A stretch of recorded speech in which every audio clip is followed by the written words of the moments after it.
Hi, I'm John Paul, AAA's car doctor and senior manager of public affairs and traffic safety. And with me is, Diana Gugliotta, the Senior Manager of Public Affairs, who gets to learn a lot from John Paul every day. And I guess that's and where uh, and we just came out with a news release today about advanced driver assistance systems.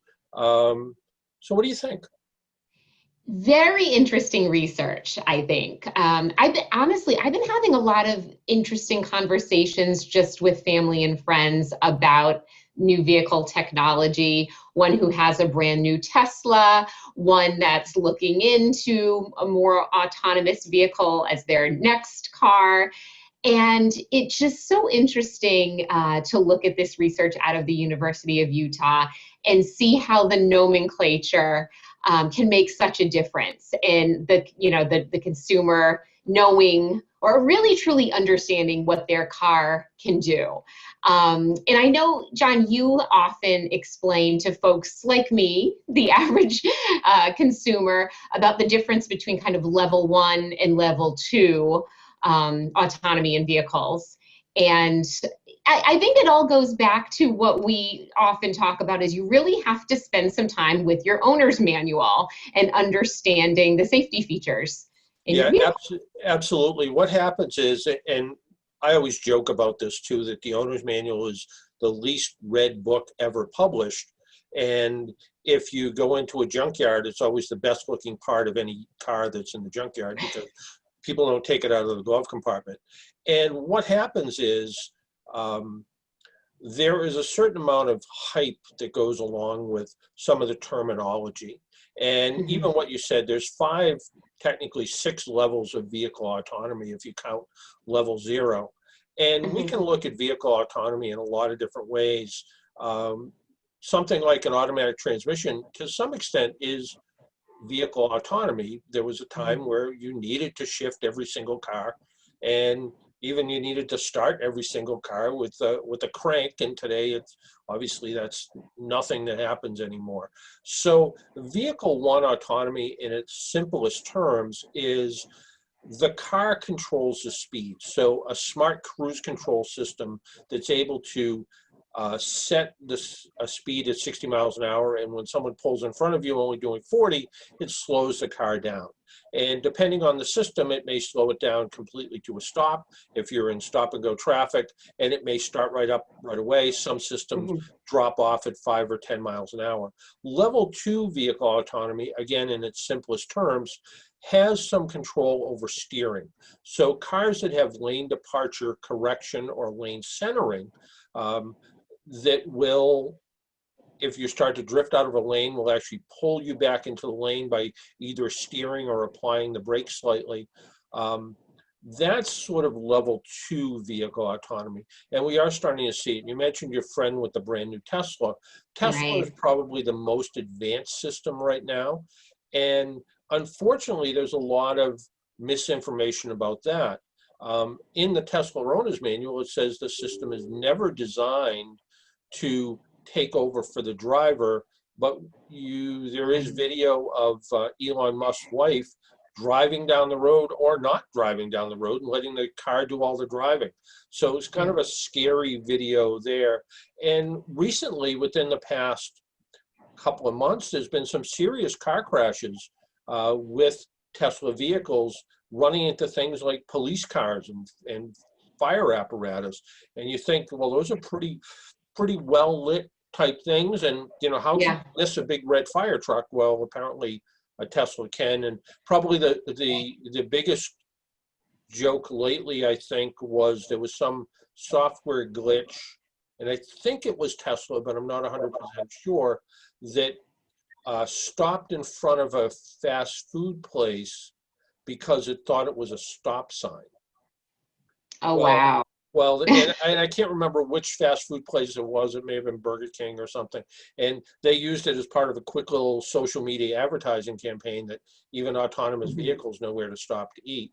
So um, it Funny, is, but not so funny. yeah, it's yeah, funny but not so funny. And Yeah. that's part of the technology. And we look at how the technology sort of gets sold and talked about, and unfortunately, sometimes it gets oversold. And that's really what this news release is about. And it's also, and I'll let you explain it, there were two different groups of people that were sort of oversold what the technology could do and Right. explained what the technology can do. Can you tell us about that?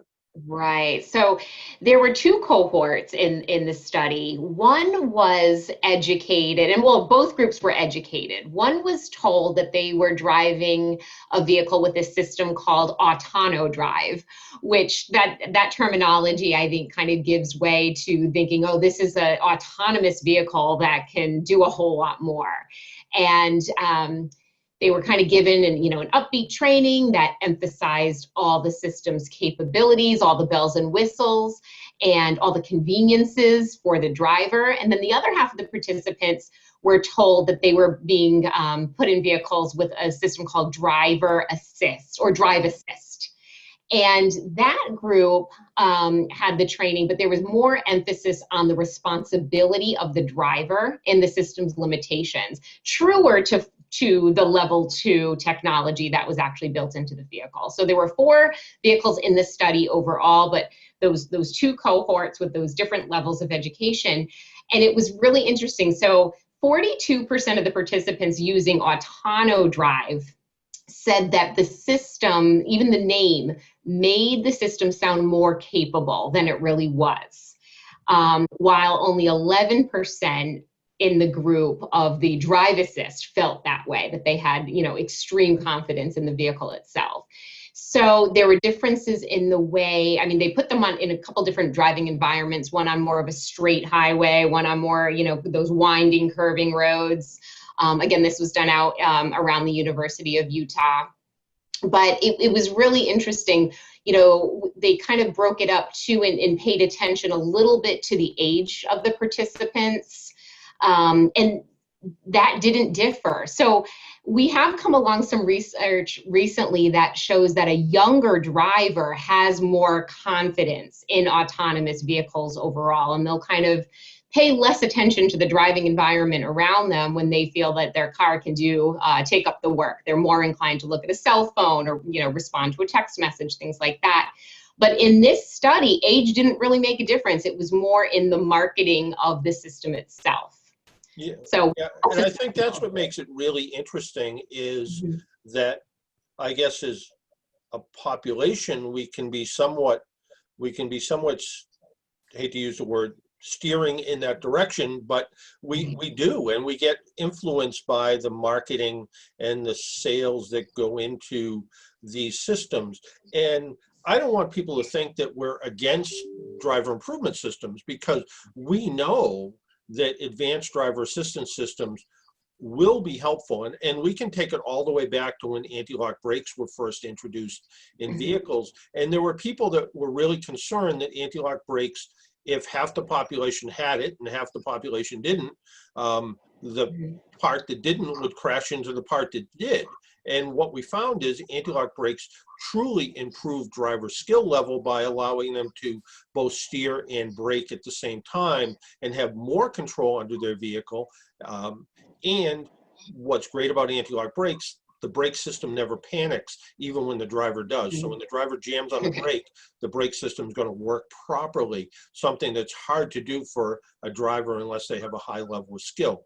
And one of the next systems we're going to see is automatic emergency braking that by, I think it's kind of like pre-charges the brakes. 2022, it will actually apply the brake automatically. So not even just getting the brake system ready for a hard stop, but if you're not doing anything, it will either slow you down or fully mitigate the crash by bringing your car to a full stop. Are the systems foolproof? Absolutely not. But can they help? Sure. Do they have false alarms sometimes where the system may stop for no apparent reason? I had somebody who wrote to me one day and they were having problem with Subaru, and it was flagging all kinds of misinformation. It wanted you to stop when there was no reason for it. It was shutting the system down when there was no reason for it. There was actually a spider built a nest inside the camera, and Oh it was gosh. just this spider web that would flash in front of the camera lens once in a while, and the system would think there was something there when in fact there wasn't. So Yeah. as the Very scary. as the owner of the car said to me, sometimes it's bugs in the system, and sometimes it's really bugs. It's And real bugs in the system. Yeah. it's one of those things that you have to look at, and you have to say, do any of these systems take the place of a fully engaged driver? And they Right. don't. And that's why, as much as these systems, we encourage people to get cars with lane departure warning system, cars with blind spot monitors, which work generally pretty well, but that doesn't mean you don't do a quick mirror and head check and look to make sure there's nobody over in your blind spot before you change lanes, because the blind spot system may miss something. And we did some testing a few years ago on a closed track with a variety of different vehicles, and we had we were going about 40 miles an hour. We had a motorcycle go by at about 45 miles an hour, and on certain cars, it never registered in the blind spot system. So that's when Yeah. you still need to be a fully engaged driver. One of my favorite demonstrations that I ever did was with a backup camera, where we love backup cameras. It makes you a better Yeah. parker. You can see backing up. You can, that parking space that maybe you wouldn't have taken years ago. Now you can see how close you are when you're backing up. Great system. But we we did a little demonstration with a petite person that we both used to work with, and we took Yes. her down by the bumper of the car, put the car in reverse. The camera didn't see her. So even as Right. good as backup cameras are, we still want consumers to, before they back up, go check the back of the car. When you see some commercial vehicles and they put a cone behind the back of their car, it's not to Right. warn you about the the vehicle being there with the cone. It makes the driver of the vehicle go back and pick up the cone to make sure there's no one behind them Sure. before they back up and drive away. So it's important to stay fully engaged, and I think that's part of what this news release really showed is um, some of it's great, some of it can be hyped a little too much, and Yeah. we're telling the auto manufacturers what to maybe slow down a little bit on their advertising and their Yeah. recommendations. And the perceptions were just so different between those two groups. One of the things that really stood out to me was when people felt more comfortable thinking they were in autono drive and had this really advanced system, saying they were more comfortable using their cell phone, more comfortable eating while they were driving, more comfortable that the vehicle would avoid, if somebody kind of drifted into their lane, if they had a blind spot, that it would move them over to a safe space, or reduce their speed on a curve without the driver having to apply the brake. They had a lot of confidence in those systems in comparison to the other group. But yet, when we've surveyed the driving public, there's still a lot of hesitancy to rely on autonomous systems. We've seen that in year to year in different research, and where 80%, I think, in the last survey said they would absolutely not feel comfortable relying solely on all the technology built into their vehicle without being defensive in their own driving. And 68% in that same research said that they would try to use automated systems, but 68%, that still leaves a pretty big gap of folks that purchase a vehicle with all the technology and never use it. Yeah, So the question is whether people get more comfortable with it over time and and it become will, and some of these systems are truly, in my opinion, truly Mhm. designed to get the public a little bit more comfortable with the technology as it's progressing. We all know that at some point we'll see very high levels of vehicle autonomy, vehicles that will maybe within a geographical area be able to do all of the driving. That would be level 4. So still kind of confined in a geographic area. The idea that you'll be able to program your car to drive from here to Phoenix, probably not likely. But to be able to drive and park within a given area, certainly that's going to be possible in the next, pick whatever the time frame is that makes sense. But some of these systems, as they're being developed, are going to get people a little bit more comfortable with the technology as it comes out. But what we really want to say, and what this study, and the studies from the AAA Foundation for Traffic Safety, what the study really shows is, with the vehicle manufacturers, they really need to look at being honest with the systems.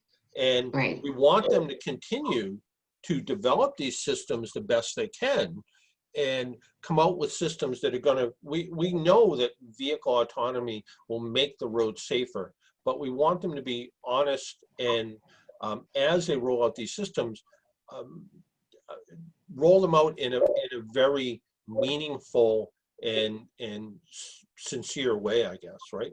Yeah, I mean, one of the things that was emphasized was, manufacturers are in the business of selling cars. Dealerships function the same way. It's not all that often that you'll go to a dealership and the salesperson that's working with you will take the time to walk you through all this technology. So the responsibility really is on the consumer. Right. To read up on it, to play with the technology, to make sure they understand how to use it properly. Yeah, absolutely. And sort of a fun, I guess, way of saying it is, the big print giveth and the little print taketh away. So you look at what the big print is, as far as this is what this car will do, but it may not do it in the fog. It may not do it in the rain. It may not see a pedestrian in a curve in the road. And these systems, you need to be aware of that. Like you said, the best customer is one that is fully educated about their car. So when they come in to buy their car with these semi-autonomous features, they need to realize there are limitations. And that's what I think this study really shows, is there are limitations. They can be oversold. They are certainly worthwhile, and we recommend to our members and consumers, when they're looking at safety systems in cars, buy as much safety as you can. I think when you recently purchased a car a couple of years ago, you really wanted to make sure your car had a blind spot monitoring system. I did. I had gotten used to those in my previous vehicle, and I did not want to purchase a vehicle without that technology. Yeah, it definitely saved me a couple of times. We all know we have blind spots. Right. As vigilant as we are as defensive drivers, they can, cars can sneak up on you. So I really like that technology. I wouldn't say that I'm reliant on it, but I like it. I like having that extra level of safety for sure. But, I'm always mindful, driving in a vehicle with lane departure sensors. We live in New England, right? So if there's a snow-covered road, that system's going to turn off. We've seen, vehicles that are having really difficult times detecting pedestrians. Right. And, it's almost like those sensors are really looking for the size and shape of another vehicle on the roadway, not necessarily a cyclist, a pedestrian, or, like you said, a motorcycle. So yeah, no, it is true. And I remember being at a car show, an auto show, and there was an engineer who no longer works at our AAA national office, and he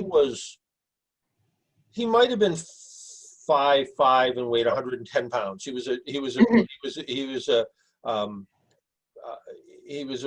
pretty smaller stature guy, and he found that he could fool the system by sort of turning sideways in front of it. Now, when he walked by it in kind of a 3/4 profile, it would pick him up. But when he kind of angled his body just right, it would miss him. Me, on the other hand, no matter what I did, it would see me. But you're 6 feet tall, and he figured a way around. And it's the same kind of thing. It's going to work some of the time, maybe most of the time, but not all of the time. And that's where we want our members and automotive consumers in general to know that these systems will have limitations. They will certainly get better. And again, we encourage people to buy cars with the most safety technology that they can put in. I mean, we would never say to a consumer, you know, if everything was a la carte, we'd never say to a consumer, oh, well, if you can't buy seatbelts, don't buy seatbelts. You know, there's, Never. yeah, you know, so we want people to try to make sure that they have as much of this technology as they can. But again, just understand there are limits to it, and we just want the auto manufacturers not to oversell those limits, because we know that obviously from the study that when someone hypes it up a lot, people go away with an increased level of confidence, both kind of what's in their mind and when they're on the road. So we know that words matter. We've learned that lesson from this research. And I know you're one of the many people kind of advocating for vehicle manufacturers to use standardized language in the description of these systems. So the nomenclature, but like one manufacturer to another, differs greatly. So when you pick up that owner's manual, it can be confusing for the consumer. It really is. You look at look at the terminology. The terminology doesn't even necessarily agree within one vehicle manufacturer. So General Motors might use a different term in Cadillac than they use in Chevrolet. But yeah, the terminology should be the same. And I don't remember what it was, but sort of that self-driving type technology. I think there's 30 or 40 different expressions of what that is. And some of them sound a whole lot more futuristic, I guess, when you see something called, you know, autopilot. Well, what does that mean? We know that when you're in a plane and they use the autopilot, it means that they don't need to fly it. So does it mean that you can take your hands off the wheel and play a board game with your passenger while you're driving down the road? No, that isn't what it means. And we know that we need that standardization. And fortunately, you know, we worked with a variety of different bodies, and that is going to be something that's going to come up. Consumer Reports is behind that. The Society of Automotive Engineers, they're all saying that this is the way it should be. So we are going to see that in the future. So that's always good to know. And I always want to point out that you are our AAA car doctor and our true expert. You are very well versed in these systems. So our members can always call on you. Just go to AAA.com and go to the public affairs section. There's a whole area for car doctor, and people can email you and ask questions. Yeah, so people can go to find out more about the foundation research, AAAfoundation.org. They can go to our website, like you said, AAA.com. If somebody has a question for me specifically, go to AAA.com/cardoctor. There's a section in there they can ask questions, and I'm always happy to try to help everyone with their questions. And hopefully this afternoon, if you're watching it live on my Facebook page, or you're going to be watching it later, pre-recorded, people can, you know, at least give some thought to what they're going to buy, know the limitations of what they're going to buy, know some of what the features and benefits are, because there are certainly benefits to this too. So Diana, thank you for joining me today, and good discussion all around. Safe driving. Safe driving, exactly.